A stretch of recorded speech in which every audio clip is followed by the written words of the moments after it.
Hello, आज चाहिँ हामी पिज्जा बनाउन गइरहेको छौँ।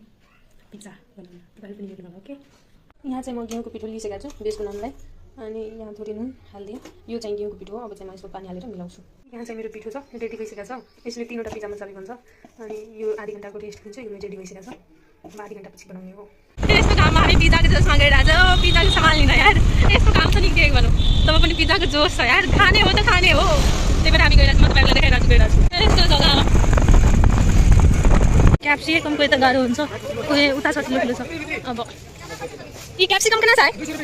एक काले मात्रै, एक हो एक त हेर्दै एक राम्रो छ, ठिक्क छ।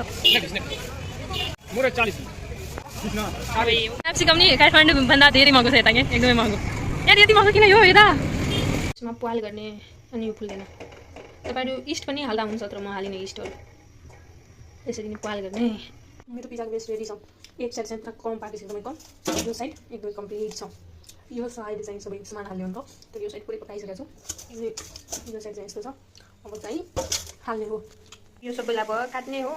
चाहिँ काटेर रेडी भइसकेको छ सबै। गोलभेडा, प्याज, क्याप्सिकम एकदम मस्त रेडी भइसकेको छ। यहाँ चिज, यता चाहिँ चिज छ। एकदमै यो चिज चाहिँ एकदमै राम्रो चिज छ। अर्को चिज चाहिँ कस्तो पनिर जस्तो हुन्छ, यो चाहिँ एकदम मस्त छ। यहाँ चाहिँ बेस छ। अब चाहिँ यसमा टमाटर सस राख्ने हो। भरेर ठिक राख्ने हो। सस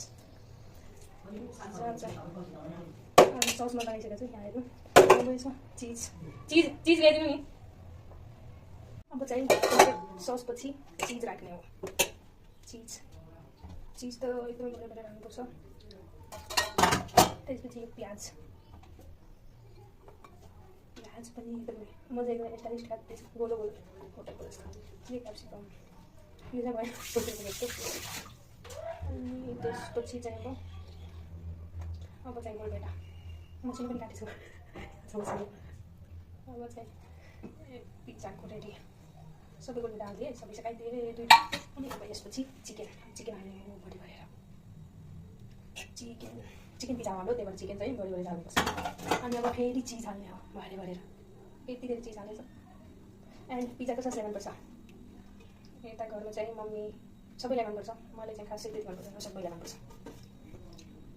रेडी हामी पिज्जाको। अब चाहिँ म ब्याक क्यामेरा देखाइरहेको छ। कम्प्लिट लुक यस्तो छ। Complete look. हामी चाहिँ कराहीमा बनाउँदैछौँ, त्यही भएर कराहीमा हाल्न लागेको छ। अब चाहिँ यसमा चाहिँ घिउ हालेर छोपिदिने हो 5 मिनट जति। म चाहिँ तपाईँसँग गोलभेडा खाइरहेको छ। यो गोलभेडा चाहिँ आफ्नै बारीको हो, एकदम मस्त छ। काँचो गोलभेडा त मिठो नै हुन्छ।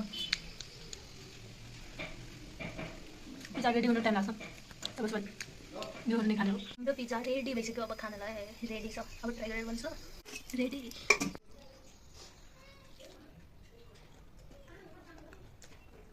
एकदम मिठो छ। एकदम वाउ।